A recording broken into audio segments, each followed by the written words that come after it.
All right, so in chapter 12, this is the final lecture. In chapter 12, we're going to look at quest heroes. The key element in a quest hero story is that the hero is in search of an object or a person. Right? A quest is a mission. So Mission Impossible, all the Mission Impossible movies, those are quest stories. Star Wars is certainly A New Hope is a quest story. Right, the thing that sends Luke on the adventure is that he has to save the princess, right? And that's a typical quest story, right? Rescuing the princess would be the person saved. Sometimes it's an object, like the quest for the Holy Grail, but you're always going for something, right? And the goal is to get that thing or that person. The heroes that are looked at in this chapter are Perseus, who of course goes to get the head of Medusa, Bellerophon, who is sent out to kill the Chimera, this monster. Jason, of course, has to go get the Golden Fleece, and Odysseus is trying to get home. Right, so they all have like a quest object that they're trying to get to, and they are successful in getting that. Odysseus is the chief focus in the chapter, and the literary selections come from Odyssey Book 10 and Odyssey Book 11. Odyssey Book 10 tells the story of Odysseus on the island of Circe, where he is first. Circe first turns some of his men into swine, and then so she's a bad hostess, but then she becomes a good hostess, and for a year Odysseus and his men basically enjoy her hospitality. Now she then becomes sort of a different threat in that Odysseus has forgotten about going home, which is of course his mission. So even though that might not have been her intent, that is sort of the effect. And then his men sort of remind them, hey, we need to go home. And Circe tells Odysseus, yeah, but first you have to do one thing. You have to go to the edge of the world, and you have to talk to the ghost of Tiresias. And that's what happens in Book 11, where Odysseus goes to the land of the dead. Now, Homer is not entirely clear in telling the story, and so the story gets a bit mushy. He doesn't actually go to the underworld, but there are parts of the story that suggest that he is actually in the underworld. He goes to the edge of the world, and if you remember, the world is a disk surrounded by the river ocean. On top of it is the dome that is the sky. Below it is the bowl that is the underworld. And at the edge, if you go to where the river ocean is, you're going to be right where the things are the thinnest, where they're closest together, and ghosts can spring up. And so that's what we have in Odyssey Book 11. And the view of the afterlife is one of a gray world. The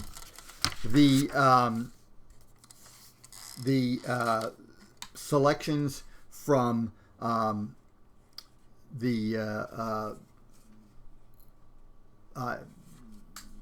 for comparison come from the Epic of Gilgamesh again and Virgil's Aeneid. And again, this involves a trip to the edge of the world in the case of Gilgamesh, and to the underworld, the actual underworld. He goes underground of Aeneas. And the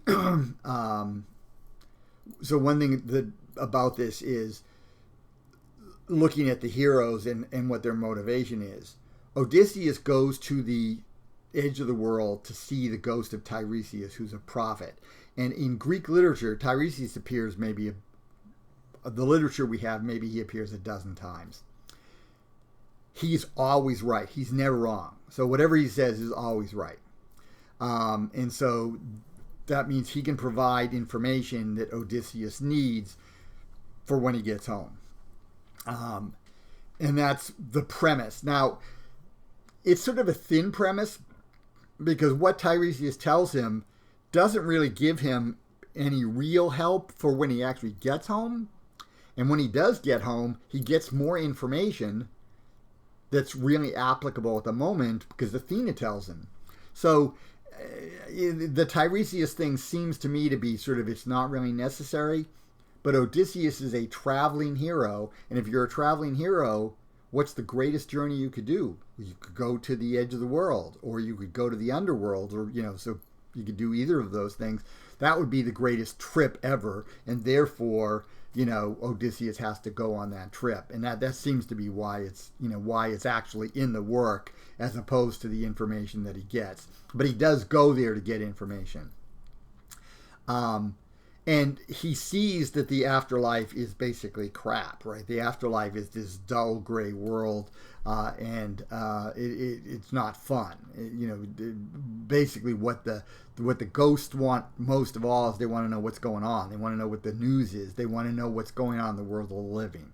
And so Odysseus knows that he's going to give up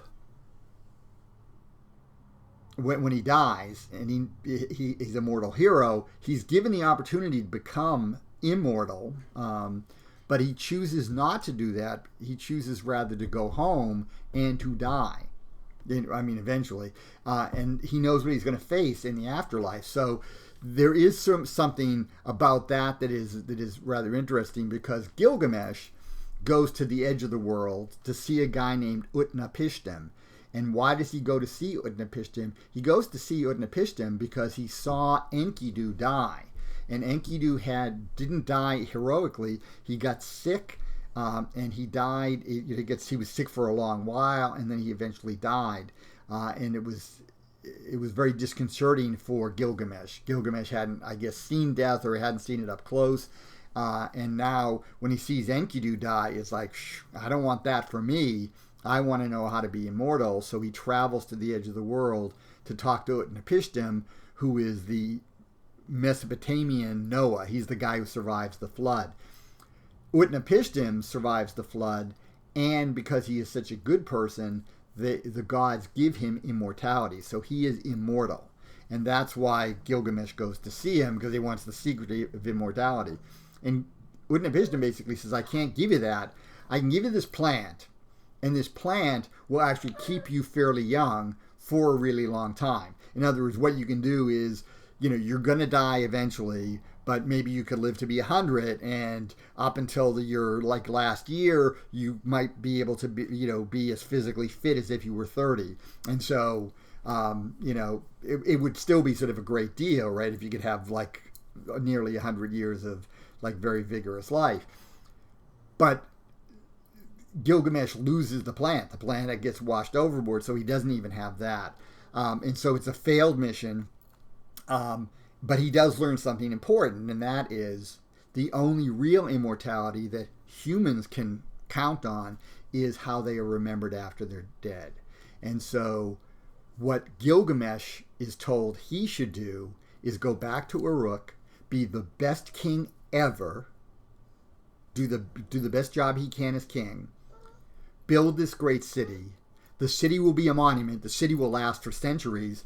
And so there he will have immortality. People will remember him because they'll see the city, and they'll remember him through that. And they'll remember him ultimately because of the poem, right, about Gilgamesh.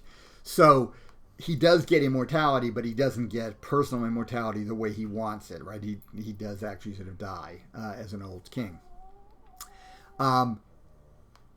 Aeneas, in the Aeneid, travels to the underworld because he has a dream. In the dream, his father, Anchises, right, we remember him back in chapter 5, right? He was slept with Aphrodite, and Aphrodite is going to give birth to Aeneas. Aeneas goes to the underworld because his father appeared to him in a dream and said, come and see me, my son, I need to talk to you. And so he searches out the Sibyl, who's this prophet, and the Sibyl takes him to the underworld, and they actually go to the underworld. They go through a cave. There was a belief that the sort of sulfuric, pits near the, Mount Vesuvius or one of these other volcanic mountains in southern Italy, would actually lead you to the underworld, right? There was a way through these, if you would go through these caves, you'd eventually end up in the underworld. And so they go down there, and he sees his father. What happens in Aeneid Book 6 is he goes there to see his father. So that demonstrates the Roman quality of pietas, which means a sense of duty. And you owe duty to three entities. You owe duty to the gods, you owe duty to the state, in this case Rome, and you owe duty to your family. And so by going to see the ghost of his father, he is showing pietas. Now Odysseus went to the underworld, but he went to see a guy that, he knows by reputation, but he never even met. So there's no sort of personal connection between Odysseus and Tiresias.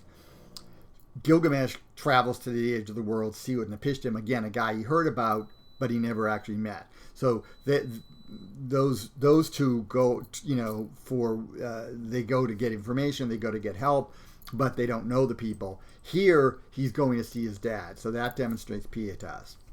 But the other thing that's important about this scene is that it allows Virgil to show Roman history, even though the story takes place, hundreds of years before Rome's going to be even founded. Right? Rome's not going to be founded for about another 400 years, and then most of the vision takes place much later than that. So all of this stuff takes place in the future. How can Virgil, who was sort of hired to write a poem praising Rome and praising Augustus, how is he going to get that into his poem, since he has said it around the time of the Trojan War? And this is one of the ways he does that. So what happens is Aeneas gets down to the underworld, and he sees all the horrors in the place of punishment. But then he goes to the Elysian Fields, which are the equivalent of heaven, and it's beautiful, right? It's like a beautiful valley, and there's this light coming from some mystical source. So it's almost like being out in a beautiful country valley in the sunlight. Even though they're underground. And so he sees his dad, and his dad is actually on the banks of the river Lethe, looking down at this parade of ghosts down by the river. And Anchises basically says, look, son, I want you to see something, and here's what I want you to see. See this guy over here. Well, he was, like this Trojan that died, but he is now going to drink from the river Lethe, and he is going to be born in, like 4 or 5 years from now, and he's going to become your son, your son with Lavinia, the princess that you'll marry, and he'll be the first in this generation of sort of great Roman figures. Now, Rome still hasn't been founded, and it's still not going to be founded for a few hundred years, but these dead Trojans are all going to be reborn into Romans. So Virgil uses reincarnation here as a way of connecting Troy, because these are all dead Trojan heroes, and they're going to be reborn as Roman heroes, in the future. So it's an interesting sort of setup. It allows basically Anchises to show a home movie of Roman history up to the point of Augustus, even though the story takes place 400 years before the founding of Rome. And the reason that's important is Aeneas, as a hero, is primarily known for his virtue, pietas, which means sense of duty. And for a Roman, the sense of duty is to the gods and to Rome. So the Romans see heroic action as that which advances Rome. If you are doing something to advance Rome, that is heroic. If you are doing something to block Rome, that is not heroic. I mean, you can still be heroic in the sense of the way heroes had been for the Greeks, but you can't be a Roman hero because you're blocking Rome. So in the Aeneid, you've got the figure of Turnus, the Italian champion that Aeneas fights. Turnus is a great hero, but he is in the way of Rome, and therefore he's got to go. Right? He cannot win, because for him to win, it means that Rome loses, and that can't happen. And historically, of course, the poem's written at the point where Rome is really almost at its greatest, strength. I mean, Rome will be a little more powerful and a little bit stronger about 100 years after Virgil lived, but it's still it's close to that and it's been that way for a while. So Rome is clearly, this important world city, more important in some ways than any world city had been because of the area that it controls. And so, for a Roman, this would be like seeing a film that's set at the founding of America, but where the pilgrims are looking ahead to some great country of freedom and so forth, which results in the United States. That's sort of what you've got here. And I've seen some Hollywood movies that are like that, where, a Puritan at Plymouth, talks in ways that sound like he's a politician in America in 1940. But it does allow Virgil to sort of have it both ways. He can tell a story about the Trojan War and its aftermath, but he can also tell a story about Rome. But knowing that history, or knowing that Rome is destined for great things, helps to steel Aeneas for the task ahead. Aeneas has waffled a little bit prior to Book 6. He won't waffle again. At no point will he actually waffle for the rest of the book, for the rest of the Aeneid. And that is sort of important, right? It does actually show him why he's doing what he's doing. All the difficulties he has to go through are worth it because the end result is Rome. And that is worth everything. So I'm going to leave it there. I hope that you've had a fairly good semester overall. I hope these lectures have helped a little bit. They are somewhat idiosyncratic because what happens is I sort of look at what's in the chapter and then decide, okay, I need 5 points, and I'm going to hit them, those fairly briefly. So they're not exhaustive at all, but hopefully they're giving you some additional insight, which, is better than no additional insight. And I hope that, going forward, you learn more about other mythologies, maybe Norse mythology or Egyptian mythology or, Native American, Navajo mythology. There's all sorts of mythologies from all around, and you can certainly learn from all of those. My background, of course, is in classics, so of course, my focus for most of my life has been looking at Greek, and then Greek mythology and Roman legend. So, good luck to you in the rest of your academic and other career.